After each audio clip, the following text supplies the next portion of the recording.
Bonjour à toutes et à tous et bienvenue pour cette nouvelle vidéo.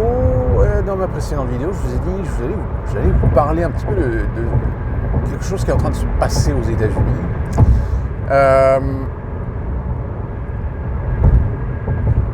Starbucks, vous connaissez, vous en avez en France depuis maintenant un peu plus de 15 ans maintenant.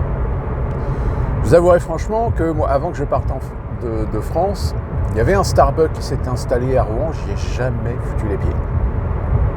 Et pour être tout à fait honnête, ici même aux États-Unis, les rares fois où je suis allé chez Starbucks, c'est pour prendre un mocha, mais même pas un café. Déjà parce que, c'est putain comment c'est cher, et puis c'est dégueu. Enfin, ils vendent de la pâtisserie ou des trucs comme ça, des conneries si vous voulez. Mais c'est toujours les mêmes trucs. C'est des trucs ultra secs, c'est de la pâtisserie bien américaine, quoi. Sauf que Starbucks, c'est un peu comme toutes ces enseignes qu'on appelle ici aux États-Unis des enseignes corporate. C'est-à-dire que ce sont souvent des licences, des franchises. C'est-à-dire que ce sont des propriétaires qui achètent une franchise pour ouvrir un magasin ou une série de magasins. Mais qui, évidemment, n'ont aucune liberté. Ils ont l'obligation d'appliquer tous les protocoles, toutes les règles, toutes les images, toutes les politiques de la franchise. Et du coup, vous en avez certains qui ont parfois un petit peu les yeux plus gros que le ventre, c'est-à-dire qu'ils ouvrent des boutiques, parfois dans des endroits où il y a de la concurrence. Mais ici aux États-Unis, vous savez, il n'y a pas de réglementation, il n'y a pas de régulation. C'est-à-dire que vous pouvez très bien avoir des stations essence qui s'ouvrent les unes en face des autres, des restaurants chinois qui s'ouvrent les uns à côté des autres. C'est un peu anarchique, on va dire. Et du coup, forcément, quand la zone d'achalandise est subie une inflation, forcément, il y a un moment donné où ça chute. Vous avez des problèmes pour tenir vos objectifs d'évolution de chiffre d'affaires. Et du coup, pour préserver le chiffre d'affaires, qu'est-ce qu'on fait ? Il y a un moment donné, on réduit les coûts. Je ne vais pas vous expliquer le principe, puisque en France, c'est pareil. Sauf que le problème, c'est que les franchisés, ils ont des impératifs de respecter la moindre règle, la moindre norme de la franchise dont ils sont les tenants. Sauf que pour tenir ces règles, il faut un minimum. Il faut un minimum de savoir-faire, de compétences, de connaissances. Il faut un minimum de personnel. Il faut être bien organisé. Il faut être scrupuleux. Il faut savoir gérer en tout et pour tout. En sachant qu'en règle générale, il y a une exigence pour les managers qui sont mis en place, souvent il y a manager et assistant manager, c'est que ces personnes doivent pouvoir occuper n'importe quel poste. Sous-entendant, dans un McDonald's, par exemple, le manager ou l'assistant manager doivent savoir faire un burger, cuire un burger, emballer un burger. Ils doivent savoir tout faire. Pourquoi ? Tout simplement parce que c'est une politique logique qui permet, si un jour il y a un pépin, c'est-à-dire qu'un employé ne peut pas venir bosser, etc., de pouvoir pallier à l'absence de l'employé. Et ça, c'est partout, dans toutes les franchises, quelles qu'elles soient. Et y compris chez Starbucks. La structure en général de ces boutiques, c'est que vous avez donc un manager, vous pouvez avoir 1, 2 ou 3 assistants managers, et après vous avez ce qu'on appelle les shift leaders, c'est-à-dire ce sont des personnes qui se substituent à la présence du manager et de l'assistant manager, qui donc sont les responsables finalement pendant l'heure d'ouverture si le manager ou les assistants managers ne sont pas présents. Alors c'est là que ça commence un petit peu à merder, c'est que en général les shift leaders c'est souvent des jeunes. Alors des jeunes qui n'ont pas forcément une expérience, qui n'ont pas forcément une maturité d'esprit, et que par conséquent, petit à petit, avec les années, il y a une forme de déliquescence en fait de la qualité. Alors, vous avez ce qu'on appelle les agents corporate, qui sont en fait des personnes qui viennent contrôler la bonne application de toutes les normes, de toutes les règles corporate par le propriétaire ou le manager de l'endroit.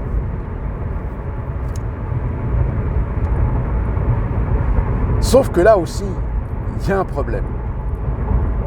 Le problème, c'est évidemment la rémunération. Si tant est que certaines enseignes ont quand même compris que pour être attractif, il faut quand même que la rémunération suive, donc ces enseignes-là arrivent encore à tirer leur épingle du jeu, mais Starbucks fait partie de ces enseignes, de ces franchises qui, elles, n'ont pas compris et continuent à pratiquer des salaires très clairement trop bas. Et donc du coup, avec le temps, Starbucks est devenu de moins en moins attractif. C'est-à-dire aujourd'hui, il est de plus en plus difficile de trouver des managers ou des assistants managers compétents. Il se trouve que mon ancienne patronne est aujourd'hui manager de district Starbucks sur la région. Et la dernière fois que je l'ai vue, elle me racontait un petit peu qu'elle était en train de réfléchir de trouver un autre job. Pourquoi ? Parce que c'est ingérable. C'est-à-dire qu'il ne trouve plus. Il ne trouve plus de gens sérieux, il ne trouve plus de gens compétents, il ne trouve plus de gens qui fassent le taf. Et du coup, les managers, des fois, ils se retrouvent dans des situations où ils voudraient bien pouvoir appliquer les règles et les normes corporate, mais ils n'y arrivent pas. Pourquoi ? Parce que ça ne marche pas. Et du coup, l'exigence se fait de plus en plus présente. Vous avez des managers qui, eux, à l'inverse, par contre, exigent que les employés fassent ceci, fassent cela, il faut être comme ci, il faut être comme ça, et blablabla, etc. Eh bien, chez Starbucks, la coupe a été pleine. C'est-à-dire qu'il y a beaucoup d'employés à l'échelle nationale qui ont commencé à exprimer leur mécontentement. C'est-à-dire qu'on exigeait de faire des fois des heures, mais des heures, attention, qui doivent impérativement rester sous les 40 heures. Donc je vous laisse imaginer des managers qui essaient de sauver leur tête, réussissent à faire des heures à des employés bien au-delà des 40 heures, mais bidouillent. C'est-à-dire qu'en fait, ils ne payent pas au-delà de la 40e heure, enfin au-delà de la 39e heure, et répartissent le dû sur d'autres semaines. En fait, ils bidouillent, en fait. Sauf que, au bout d'un moment, ça commence à monter. Et, patatras, il se trouve que chez Starbucks, des employés ont décidé de créer un syndicat. Alors, les syndicats aux États-Unis, c'est un peu particulier parce que c'est pas comme en France. En France, vous avez l'hégémonie de syndicats nationaux. C'est-à-dire qu'en France, vous ne pouvez pas monter un syndicat sans être affilié ou étiqueté ou encarté dans l'un des syndicats existants aujourd'hui. Donc c'est SUD, c'est CGT, CFDT, FO, CFTC, etc. Aux États-Unis, les syndicats sont professionnels, c'est-à-dire que c'est des syndicats qui très souvent sont des syndicats spécifiques à une activité ou un secteur professionnel. Un des syndicats les plus connus aux États-Unis, qui existe depuis des décennies et avec lequel il y a eu des histoires parfois liées avec la mafia, Jimmy Hoffa, pour ceux qui connaissent, c'est le fameux syndicat des camionneurs. Alors le problème, c'est que même si ce syndicat est un syndicat très puissant, il n'est pas forcément puissant dans tous les États, car évidemment certains États subissent le lobbying pour faire en sorte que les lois les libertés sur l'existence, la création et les droits des syndicats sont parfois différents d'un État à un autre. Les entreprises aux États-Unis détestent les syndicats. Parce qu'évidemment, les syndicats, à partir du moment où ils ont un statut, ils ont une reconnaissance, ils peuvent interagir dans beaucoup de domaines, y compris sur le fait de faire respecter le code du travail et surtout de négocier des accords internes pour établir, par exemple, la grille des salaires, les champs d'action des différents statuts, etc. Vous comprenez que c'est une contrainte. C'est une contrainte pour certaines compagnies. Alors certaines compagnies arrivent à avoir une bonne entente avec les syndicats représentatifs, d'autres sont en guerre perpétuelle avec ces syndicats. Or, il se trouve que Starbucks, du jour au lendemain, se retrouve avec un syndicat au sein de sa société. Très rapidement, ils ont espéré que ce syndicat reste très minoritaire et donc insignifiant. Sauf que beaucoup d'Américains qui travaillent chez Starbucks se sont affiliés au syndicat. Et donc, pas de bol, la compagnie Starbucks a été obligée d'ouvrir des négociations. Et de ces négociations, il y a des revendications qui ont été refusées, d'autres qui ont été acceptées. Alors ces revendications, c'est souvent la mise en place de structures pour bien respecter le code du travail. Alors, le code du travail, c'est un peu comme en France, vous n'avez pas le droit de bosser plus de 8 heures par jour, pas plus de 40 heures en temps plein, même si, encore une fois, là aussi, dans les outils de négociation, il y a réguler un petit peu, c'est-à-dire mettre dans chaque boutique au moins 30% du personnel en temps plein. Alors, par exemple, ça, depuis que ça a été négocié, ça n'a jamais été mis en place. Pourquoi ? Tout simplement parce que la tactique aux États-Unis, c'est quand on parle de temps plein, alors vous êtes embauché à 40 heures, mais la flexibilité légale du travail hebdomadaire fait qu'en réalité, les compagnies ne vous mettent jamais à 40 heures. Ils vous mettent à 38 heures, 37 heures, 39 heures. Le prétexte étant que s'il y a un besoin, qu'on puisse avoir une marge de 1 ou 2 ou 3 heures dans la semaine, au cas où. Ce qui est complètement bidon parce que la réelle raison de pas vous mettre à 40 heures, c'est que vous ne faites jamais 40 heures effectives. Et à partir du moment où vous ne faites jamais 40 heures effectives, eh bien, ça ne vous ouvre pas les droits à certains avantages. Un des avantages, par exemple, c'est le congé payé. Alors, suivant les compagnies, suivant les sociétés, suivant les États, alors ça va de 8 à 10 jours de congé payé.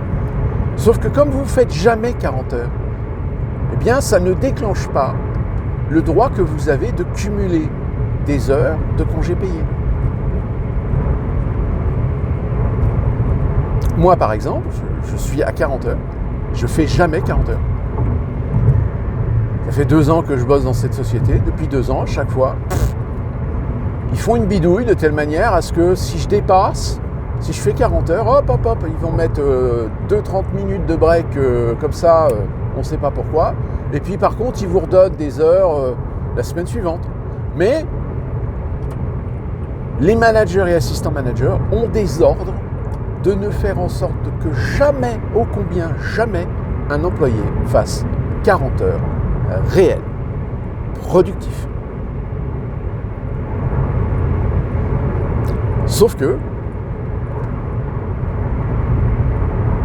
insuffisance en effectif, parce qu'évidemment il faut réduire les coûts de masse salariale. Donc du coup, on demande à des gens de faire des heures un peu par-ci, un peu par-là, etc.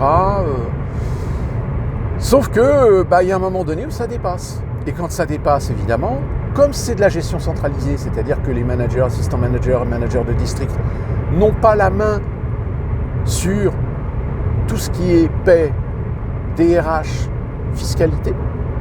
Donc tout remonte au siège. Et donc au siège, vous avez des logiciels avec des algorithmes. Et puis Dès qu'il y a un employé qui, dans la société, quelque part aux États-Unis, dépasse et fait 40 heures, ping, ping, ping, ping, ping, vous avez un petit truc rouge qui clignote.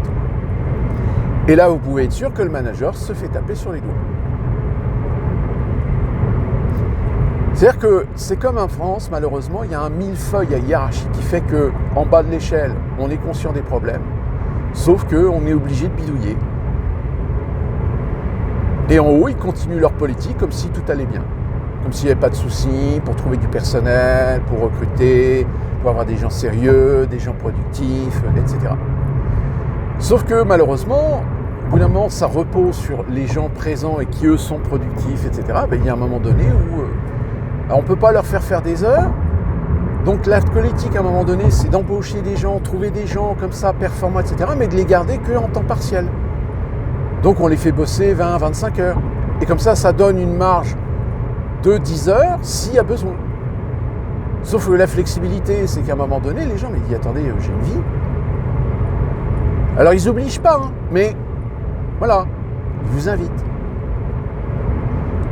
Là, moi, mon travail, là, on a une situation qui commence à partir en vrille parce qu'on a des bakers. Les bakers, c'est des pâtissiers, c'est ceux qui font les gâteaux. Ils sont utilisés dans la boutique où normalement ils sont censés être employés, mais ils sont aussi utilisés dans 2 autres boutiques parce que dans les 2 autres boutiques, ils ont perdu leurs bakers. C'est-à-dire les bakers sont partis. Ils ont démissionné. Et là, les district managers, qui sont 2, ils paniquent parce que comment ils vont faire pour planquer au siège que ils n'ont pas le personnel pour faire tourner toutes les boutiques dans la région. Alors c'est pas faute de recruter, mais il n'y a pas de candidature. Ou alors il y a des candidatures, mais de gens qui n'ont jamais bossé, qui n'ont aucune expérience. Et comme tu n'as pas le temps de former, et puis les formations, vous savez, c'est des vidéos. C'est-à-dire que les formations aux États-Unis, très souvent, c'est on vous fout devant un PC, vous avez une vidéo, vous avez des QCM, etc. Puis ça y est, c'est bon, vous êtes censé tout savoir. Alors que non. Et donc, du coup, alors là, c'est quelque chose qui... déjà, il y a quelques années, c'était arrivé chez McDonald's. Mais je crois que c'était en Californie. Là, c'est à l'échelle nationale. Starbucks, les employés font grève. Alors, ça ne veut pas dire que les Starbucks sont fermés. Alors, il y a évidemment toujours des employés qui ne sont pas syndiqués, des jeunes qui ont besoin de pognon. Mais là, Starbucks sont emmerdés parce que quasiment tous les employés qui ont les savoir-faire et les compétences et les connaissances, qui sont ceux qui produisent le plus et en qualité, sont en grève. Et donc, c'est de la perte de chiffre d'affaires. Pourquoi je vous parle de ça ? Tout simplement parce que c'est symbolique, c'est symptomatique d'un malaise qu'il y a aujourd'hui aux États-Unis. C'est-à-dire toutes ces enseignes qui reposent sur de la productivité, sur de la rentabilité au moindre coût. Sauf que le moindre coût, même quand c'est au niveau salarial, vous le savez, depuis quelques années, à partir de 2016, aux États-Unis, il y a une inflation qui s'est installée, si bien que les prix ont carrément explosé. Le coût de la vie a augmenté, mais dans ces compagnies, le salaire n'a pas bougé. Ou quasiment pas. Alors, vous avez certains managers, assistants managers, des managers de district qui comprennent que leur intérêt, c'est de garder des gens qui sont productifs et donc qui les augmentent. Mais malheureusement, l'augmentation de salaire, elle est limitée. Ils ont une marge de manœuvre qui est très limitée. Donc, du coup, il y a des métiers, des secteurs, des entreprises qui deviennent de moins en moins attractifs et qui aujourd'hui, peinent à recruter. Alors ils trouvent des étudiants, ils trouvent des jeunes, ils trouvent des vieux, mais c'est des gens qui sont là juste pour le boulot alimentaire. Et généralement, la qualité de travail, ils en ont rien à péter, ils en ont rien à foutre. Et donc, la qualité baisse, la prestation baisse. Et vous savez, aux États-Unis, les Américains sont des consuméristes par puissance et évidemment très exigeants. Donc, si ils vont dans des endroits que le service est médiocre, que ça passe pas, que ça fonctionne pas, ben ils reviennent pas. Hein. Vous avez une autre enseigne aussi dont on a parlé, et dans lequel aussi j'ai travaillé, qui est Cracker Barrel. Eux aussi aujourd'hui sont dans le bain. Pourtant c'était une des franchises de restauration traditionnelle qui marchait le mieux aux États-Unis, mais là aujourd'hui, ben, ils sont en déclin. Aujourd'hui, ils sont en train de se péter la gueule. Pourquoi ? Parce que ils n'ont pas su avoir une politique de management, de gestion de personnel intelligente. Ils étaient dans cet état d'esprit, si un employé ça va pas, on le vire, on en prend un autre. Ouais, sauf qu'à force d'en prendre un autre, c'est une déperdition de qualité de travail, de prestations, de compétences et de connaissances. Si bien que Cracker Barrel, ils se sont retrouvés avec des cuistots, avec des prépas, mais qui n'étaient pas bons. Puis en plus de ça, Cracker Barrel, la plus forte activité, c'est le matin. Le matin, quand vous bossez en cuisine, vous voyez, hein, oui, il y a du personnel. Mais le problème, c'est que c'est des gens qui sont complètement cloîtrés. C'est-à-dire qu'ils ne travaillent pas ensemble, ils ne travaillent pas en équipe. C'est chacun fait son truc dans son coin. Et donc au niveau qualité, déjà moi à l'époque quand j'y ai bossé, c'est-à-dire que tu avais des cuistots qui pondaient les plats, les viandes, etc. Sauf que derrière, moi au moment où je suis arrivé, ils avaient supprimé les runners. C'est-à-dire les runners, c'est ceux qui viennent juste apporter les plats. Donc du coup, ce sont les serveurs qui devaient apporter les plats. Sauf que pas assez de personnel, pas suffisamment compétent, pas suffisamment productif. Et donc du coup, dans le système healing, c'est-à-dire vous savez, c'est présentoir, vous mettez les plats qui restent sous des résistances pour rester au chaud. Le problème c'est que ça c'est plein. Donc du coup, les mecs en cuisine, eux ils en ont rien à foutre, ils continuent à produire. Donc les assiettes s'accumulent en dehors du réchaud, et c'est froid. Et la nourriture se refroidit. Et vous savez, quand vous préparez quelque chose de chaud, ça refroidit, puis après vous le mettez, vous le réchauffez, il y a un moment donné où ça a un impact sur la saveur. Les frites par exemple. Vous faites chauffer des frites. Les frites, vous les laissez refroidir, et puis vous les remettez dans un heating. Vous allez voir qu'au niveau texture, c'est pas la même chose. Et très rapidement, il y a beaucoup de gens sur les réseaux sociaux qui commençaient à se plaindre qu'ils attendaient 20 minutes pour avoir leur plat, que quand ils avaient des plats, des fois les viandes, on sentait que c'était des viandes réchauffées ou que c'est des viandes qui étaient froides. Enfin, c'est la qualité, en fait, on a complètement perdu, quoi. Sans parler les branleurs qui t'expliquent comment faire un steak et un burger, mais qui te font un truc qui est complètement dégueulasse, qui a pas de gueule, qui est complètement greasy. Mais le mec, il est content. Et c'est un mec qui est promu pour être superviseur, par exemple. Ok. Donc, là, il y a un phénomène qui est en train de se passer aux États-Unis, où il y a beaucoup d'enseignes qui sont dans cette difficulté, dans cette merde, de ne pas trouver, je dirais, des gens suffisamment compétents pour pouvoir pour faire le taf, quoi, en fait. Et donc, du coup, c'est la merde. C'est la merde, et vous allez dans des endroits et vous vous rendez compte que la prestation, la qualité de service, c'est de la connerie. Et donc du coup, vous êtes dans la merde, vous êtes dans le caca. Affaire à suivre, parce que je pense qu'en France, ça va aussi se produire, tôt ou tard. On va suivre un peu l'évolution, parce que ça va aussi impacter à un moment donné la valeur même de l'entreprise aux États-Unis. Qui plus est, en plus de ça, vous savez, vous avez une sorte de renouvellement qui fait que vous avez des entreprises qui commencent à faire de la concurrence, on va dire. D'ici là, qu'on se retrouve donc pour une prochaine vidéo. Portez-vous bien, soyez prudents et bougez du mieux.